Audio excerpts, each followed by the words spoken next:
ये कहानी ममता की है। बचपन से ही घर में ये एहसास दिलाकर पाला गया कि औरतों को बोलने का हक नहीं है। अरे ममता, जरा जल्दी जल्दी हाथ चलाओ। रोज ऑफिस में देर पहुंचता हूँ तुम्हारे कारण। लेकिन आपका सारा खाना पैक और तैयार भी है। अरे जबान जितनी चलाती हो उतना अगर हाथ चलाती ना तो शायद घर को अच्छे से मैनेज कर पाती। क्या मतलब है? क्या नहीं मिला आपको? मोजे मोजे कौन देगा? ममता भागकर पति को मोजे देती है। वो हर किसी का ख्याल रखती, लेकिन उसके घर में रोज का रोना लगा रहता। अरे माँ, आज स्कूल में टीचर ने मुझे फीस के लिए डांटा। माँ, मुझे अच्छा नहीं लगता कि स्कूल में फीस के पैसों के लिए मुझे कोई भी बात सुनाए। अरे पर बेटा, ये तो पापा करते हैं ना, सारा ऑनलाइन। मुझे तो इसकी जानकारी भी नहीं है। हाँ हाँ, बना लो बच्चों के सामने मुझे बुरा। अरे करता तो मैं ही हूँ, माना, लेकिन मुझे कोई सपना थोड़ी ना आएगा कि बच्चों की फीस जमा करनी है। अरे बताओगी तो तुम ही ना। ममता की अब ये आदत में शुमार हो चुका था। वो हमेशा हर बात के लिए खुद को ही दोषी मानती। एक दिन वो पड़ोस की दोस्त से कहती है, समझ नहीं आता यार, मैं इतनी डम कैसे हो सकती हूँ। बात तो सही भी है ना। अब पति बेचारा नौकरी करे, पैसे कमाए, या फिर ये देखे कि बच्चों की फीस का वक्त है।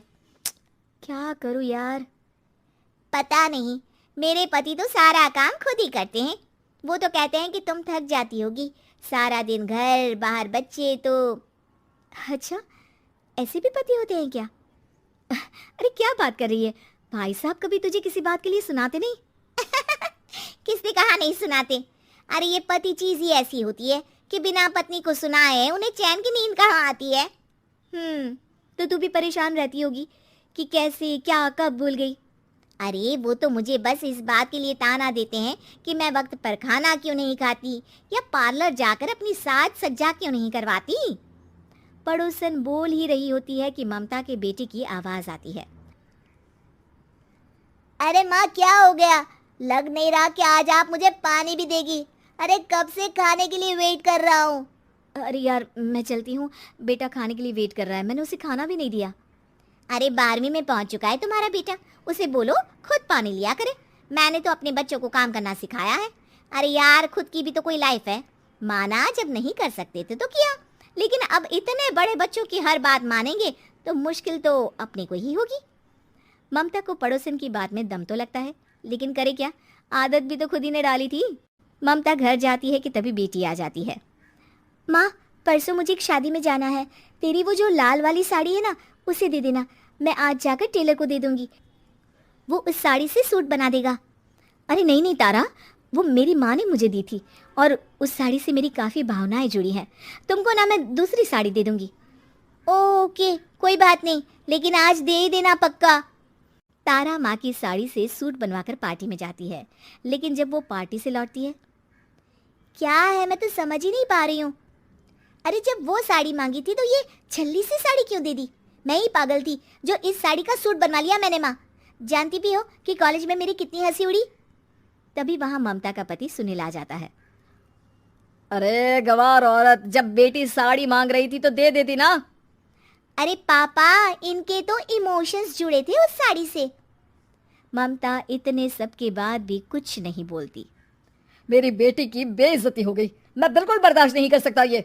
मैं नहीं चाहता कि मेरी बेटी से कोई भी ज्यादा सुंदर लगे पूरे कॉलेज में।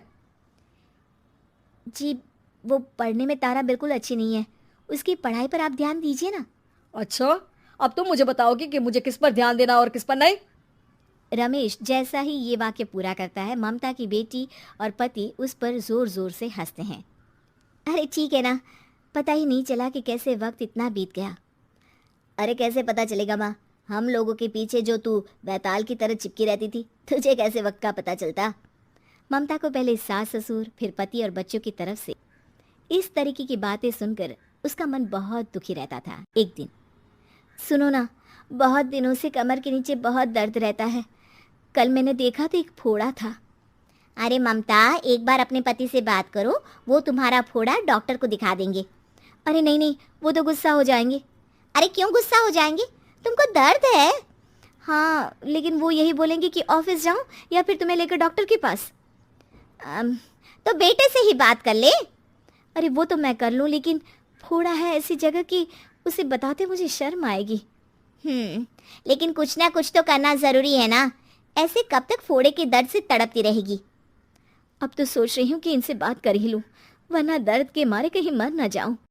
लेकिन शाम को, ममता, क्या किया तुमने आज? खाने के डिब्बे में कैसा खाना दिया था? दाल खराब हो गई थी। कब की थी?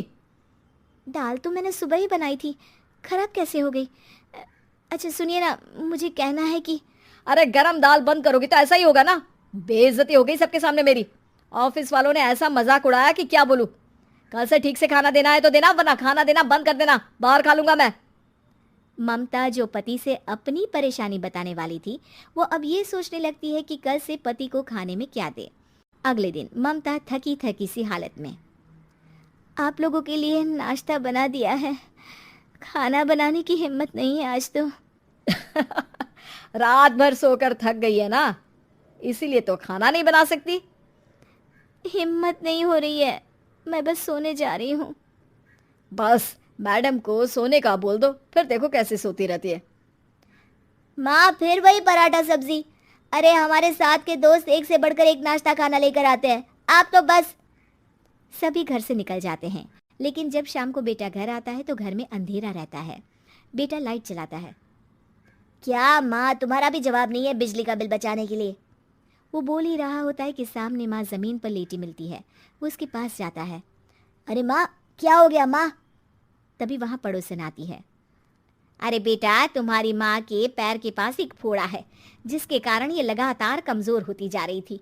मैंने उसे पहले ही कहा था कि घर में बता दो, लेकिन तुम्हारी माँ किसी को तंग करना नहीं चाहती थी।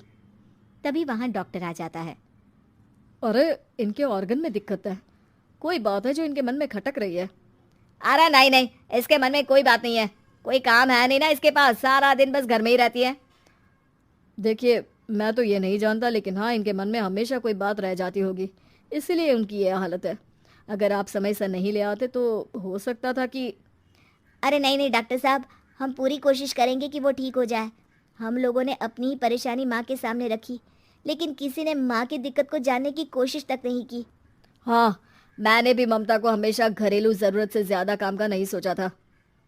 ममता को होश आता है और वो खुद को अपने बेडरूम में देखती है।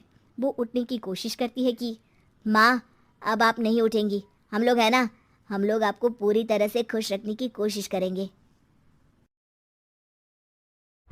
उम्मीद है कि आपको हमारी ये कहानी पसंद आई होगी। कृपया हमारे चैनल को सब्सक्राइब करें और सभी अपडेट्स के लिए बेल आइकन जरूर क्लिक करें। और हाँ, वीडियो लाइक और शेयर करना मत भूलिएगा। Bye bye.